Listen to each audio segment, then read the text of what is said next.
मैं स्वागत करूंगी हमारे साथ जो खास मेहमान जुड़ गए हैं, परिचय आपसे करा देती हूँ। ममता त्यागी जी हमारे साथ जुड़ गई हैं, बीजेपी से प्रवक्ता हैं। देवमोहन जी हमारे साथ जुड़ गए हैं, आम आदमी पार्टी से प्रवक्ता। टीना शर्मा जी हमारे साथ जुड़ गई हैं, राजनीतिक विश्लेषक है। निपुण आलम बयान जी भी हमारे साथ मौजूद हैं, राजनीतिक विश्लेषक ये भी हैं। बहुत स्वागत आप सभी का। सबसे पहले सवाल देवमोहन जी आप ही से है। ये जो स्थिति देखी गई है, मनीष सिसोदिया साहब की बहस हो गई है, ये स्थिति क्यों पैदा हो रही है ऐसी ऐसी जगहों पे? देखिए, भारतीय जनता पार्टी जब से ये जान चुकी है कि वो हार रहे हैं इस इलेक्शन, तब से वो 3 महीने पहले से ही वोट कटवाना, जुड़वाना, 1100 रुपए में वोट खरीदना, फिर वो नई नई प्रक्रिया ले आते हैं, लुटिया बांटना, ये सारी चीजें करते हैं। उसके बाद वो गुंडागर्दी पे उतारू हो जाते हैं। मीडिया वाले लोगों को भी मारते हैं, कैमरामैनों को मारते हैं, हमारे वॉलंटियर्स को मारते हैं। और अंत तक, जब तक ये चुनाव खत्म नहीं हो जाता, आप उनकी गुंडागर्दी ऐसे ही देखते रहेंगे। जो उनका हमेशा से कहना रहा है कि हम साम दाम दंड भेद कुछ भी करेंगे, कैसे भी अरविंद केजरीवाल जी को हराना है। दिल्ली की जनता जानती है कि अरविंद केजरीवाल जी उनके साथ खड़े रहे हैं, उनके सुख में दुख में हमेशा उनके लिए काम किया, बिजली, पानी, शिक्षा, स्वास्थ्य। लेकिन देवमोहन जी, अरविंद केजरीवाल जी और आम आदमी पार्टी को अब जो माहौल है, इसी में अपना वोट हासिल करना है। केवल आरोप प्रत्यारोप लगा के अब तो कुछ नहीं होने वाला। आज जो लॉक हो जाएगा वो लॉक हो जाएगा, वो सीधा अब 8 को खुलेगा। जी बिल्कुल, मैं तो वही बता रहा हूं ना कि जब भारतीय जनता पार्टी देख रही है कि किस तरीके से वो हार रहे हैं, उसी बौखलाहट में वो देखिए ना किस तरह की चीजें कर रहे हैं। परसों मीडिया वालों को पीट रहे थे, खूब पीटा उन्होंने। मतलब बाद में उन्हें समझ में नहीं आया कि क्या करना है। देवमोहन जी, ये आरोप तो आपका है, हालांकि एफआईआर तो सीएम पर ही दर्ज हुई थी, उनके समर्थकों पर ही दर्ज हुई थी आचार संहिता के उल्लंघन में। लेकिन बात कन्विक्शन की है, बात प्रूफ की है, तो प्रूफ को लेकर ही बात की जाए। ममता जी जवाब दीजिएगा। पहले तो मैं अपने सभी दर्शकों से और दिल्ली के निवासियों से निवेदन करूंगी कि लोकतंत्र का पर्व है, मतदान के लिए जरूर जाएं, क्योंकि इस समय लोकतंत्र आपकी तरफ देख रहा है। और मैं कभी कभी इसे इन लाइनों के द्वारा भी दर्शाती हूँ, जीवित हैं तो जीवित होने का प्रमाण दीजिए, वोटर बूथ पर जाकर वोट जरूर दीजिए। अब बात करते हैं कि हालात दिल्ली में क्या हैं। जो झाड़ू भ्रष्टाचार की गंदगी से पूरी गंदी हो चुकी हो, दिल्ली की जनता जनार्दन इस बार उसे उखाड़ फेंकेगी। और ये झाड़ू तिनका तिनका आपको चुनाव के रिजल्ट के बाद 8 तारीख को सामने विजिबल हो जाएगी, सबको दिखाई देगी। आम आदमी पार्टी की बौखलाहट तो पिछले 3 महीने से हम केजरीवाल जी के चेहरे पर देख रहे हैं। उनकी रोज नई नई स्क्रिप्ट्स के बहाने रोज देख रहे हैं। वो किसी ना किसी बहाने एक नया मुद्दा उठाते हैं जिसका बेस भी उन्हें नहीं पता होता। ये आज एक सुबह से मीडिया चैनल पर एक पिक्चर लगातार चल रही है जिसमें केजरीवाल जी अपने माता पिता को व्हील चेयर पर बैठाकर वोट दिलाने जा रहे हैं। बहुत अच्छी बात है, लेकिन उनका दोगला चरित्र भी अब पिछले 10 साल में दिल्ली की जनता बहुत अच्छे से जान चुकी है। आपके पास फिर से आता हूं, आपके पास फिर आता हूं। जरा आप लोग की जो आरोप प्रत्यारोप की और बयानबाजी की स्थिति है, इस पर निपुण आलम बयान जी के पास आता हूं एक बार फिर से। हमारे साथ पॉलिटिकल एनालिस्ट बने हुए निपुण जी, ये आरोप प्रत्यारोप ना पहले थमा ना आज थम रहा है, लेकिन इस बीच जो वोटिंग परसेंटेज हम बता रहे हैं, या ये जो बहस की खबर या हिंसा की खबर, बुरके में वोटिंग की खबर, इन परिस्थितियों के बीच ये आज की वोटिंग कहाँ बढ़ती नजर आ रही है? देखिए देव जी आ जाएंगे, थोड़ा सा समय दे दीजिए, थोड़ा निपुण जी से रिएक्शन। देखिए, 1 बज चुका है, शाम 6 बजे तक चुनाव वोट पड़ना है। तो हर पॉलिटिकल पार्टी सोचती है कि लास्ट टाइम तक फाइट किया जाए। जैसे एक स्टूडेंट जो है जब एग्जाम बोर्ड में होता है तो उस तरह का करता है।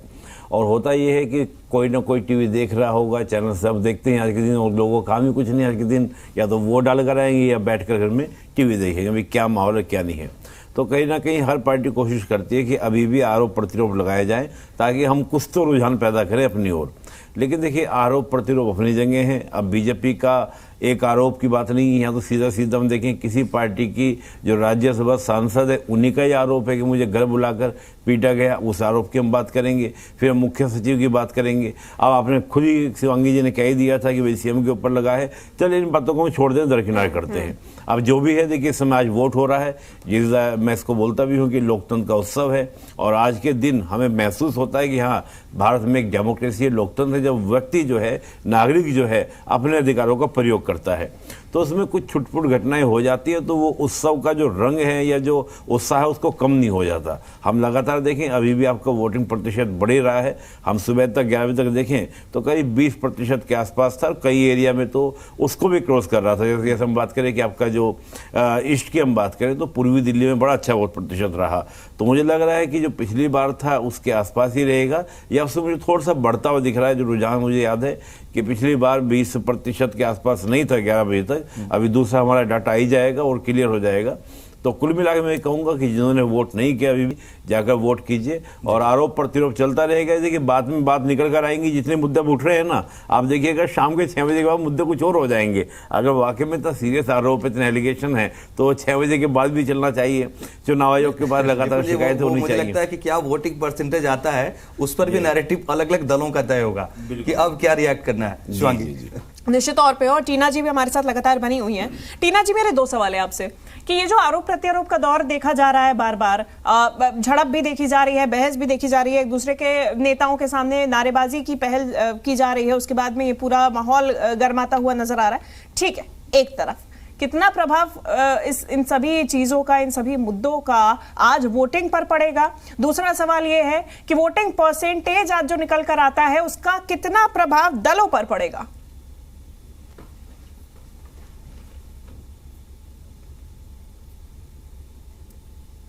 टीना जी अनम्यूट हो जाए, कर लीजिए थोड़ा। हाँ सॉरी, आज लोकतंत्र के सबसे बड़े महापर्व के लिए मैं सभी को शुभकामनाएं, और उसके साथ मैं ये भी कहना चाहूंगी कि अपने वोट की एक्सरसाइज जरूर करें। अगर आप, कई लोग कहते हैं हमारे एक वोट से क्या फर्क पड़ेगा या हमारा तो मन ही नहीं है वोट देने का, तो ये मत कीजिए। आपसे सबसे आग्रह है कि जिस भी पार्टी को आप वोट दें, जिस भी मुद्दे पे आप वोट दें, लेकिन आप वोट देने जरूर जाएं। 2 बातें मैं इसके लिए कहना चाहती हूँ कि देखिए, आरोप प्रत्यारोप रहेंगे, वोटिंग परसेंटेज पे क्या शाम तक आता है। फाइनल वोटिंग परसेंटेज 8 बजे के बाद आती है, वो हम सब जानते हैं। लेकिन दिन अच्छा है, आज सूरज निकला हुआ है, और मुझे लगता है कि दिल्ली में जिस तरह की वादों की झड़ी हमने पिछले 1 महीने में देखी है, वो शायद ही मैंने किसी चुनाव में देखी है। मतलब लोग अपना मैनिफेस्टो तैयार करते हैं, मैनिफेस्टो में चीजें लेकर आते हैं, लेकिन यहाँ कई बार एक पार्टी दूसरी पार्टी के पिच पे खेल रही थी तो दूसरी पार्टी के पिच पे खेल रही है। त्रिकोणीय मुकाबला है। त्रिकोणीय मुकाबले को कहीं ना कहीं ये समझ के जरूर चलना चाहिए कि कुछ भी हो सकता है, कैसे भी हो सकता है। अपने वोट को एक्सरसाइज करें, अफवाहों पे नहीं जाएं। कल से ही नॉर्मली क्या होता था कि हम लोगों के लिए, मतलब आम लोगों के लिए जो है वो रात बड़ी ठीक ठाक होती है, आप सो जाते हैं आराम से। लेकिन मैं भी कल रात 3 बजे सोई हूँ, क्योंकि बहुत सारी चीजें न्यूज और ये सब सुनने को जो मिल रहा था, वो ये समझ में आ रहा था कि गड़बड़ियां हैं और एक दिन पहले ही सब कुछ होता है। अगर आप कह लें कि पार्टियां शराब बांटती हैं या पैसा देती हैं या मतलब मैनेज करती हैं लोगों को, या बूथ मैनेजमेंट की किटें होती हैं वो सब दी जाती हैं, या फिर फेक वीडियोस, फेक ऑडियोज चलाए जाते हैं, या फिर जैसे कि कल कुछ चीजें सामने भी आई। मैं उनके पर्टिकुलर पार्टियों के उसमें नहीं जाना चाहूंगी, लेकिन मैं ये जरूर कहूंगी कि अफवाहें भी उसी में होती हैं, और चीजें भी होती हैं। तो हमारा दिल्ली जो है वो एक ऐसी जगह पर है जहां प्रधानमंत्री बैठते हैं, राष्ट्रपति बैठती हैं। अपने वोट को एक्सरसाइज जरूर करें। अगर आप वोट देने अभी तक नहीं गए हैं, और अपने कई लोगों से जब डिस्कशन हो रहा था तो उनको ये भी नहीं पता था उनका वोट है या नहीं है। आज जब वोट देने गए उन्हें पता चला उनका वोट कट चुका है। तो ये अवेयरनेस लोगों में होनी चाहिए। और अभी फिलहाल हम क्या रहने वाला है दिल्ली में, क्या होने वाला है, हर सीट पे इतना इंटरेस्टिंग मुकाबला है। नई दिल्ली की सीट उठा लीजिए, कालका जी उठा लीजिए, अगर आप चाहेंगे जंगपुरा उठा लीजिए, पटपड़गंज उठा लीजिए। मुझे तो दिल्ली की कोई सीट ऐसी नहीं लग रही है जहां पर आपके पास इंटरेस्टिंग मसाला ना हो और आप जो है वहां पर मतलब उसके लिए उत्सुक ना हो। एज अ पॉलिटिकल विशेषज्ञ मुझे ऐसा लगता है कि मैं बड़ी उत्सुक हूँ जानने के लिए कि 8 तारीख को रिजल्ट कैसे आते हैं। शाम को पोलिंग से भी हम आपके पास फिर से लौट देव मोहन जी कुछ कहना चाह रहे हैं, 10 सेकंड प्लीज। हाँ देखिए, बड़े अच्छे से और साफ गोई से मैं बता रहा हूँ कि आम आदमी पार्टी के ऊपर हमले कार्यकर्ताओं पे हमले कराना और मीडिया के ऊपर हमले कराना, चुनाव आयोग के पास हम वीडियो फुटेज के साथ सबूत दे रहे हैं, फोटोज दे रहे हैं, जो गूगल लोकेशन के साथ हम लोग सारा टाइम हुए उसमें लोकेशन है, उसके साथ सब फोटो दे रहे हैं। उसमें भी चुनाव आयोग जो कर रहा था वो सारी चीजें जनता के सामने है, तो ये फ्रस्ट्रेशन है भारतीय जनता पार्टी की। उनको पता लग चुका है कि वो चुनाव कहीं से कहीं तक फाइट में नहीं है, हर सीट पे उनको हार का सामना करना पड़ रहा है।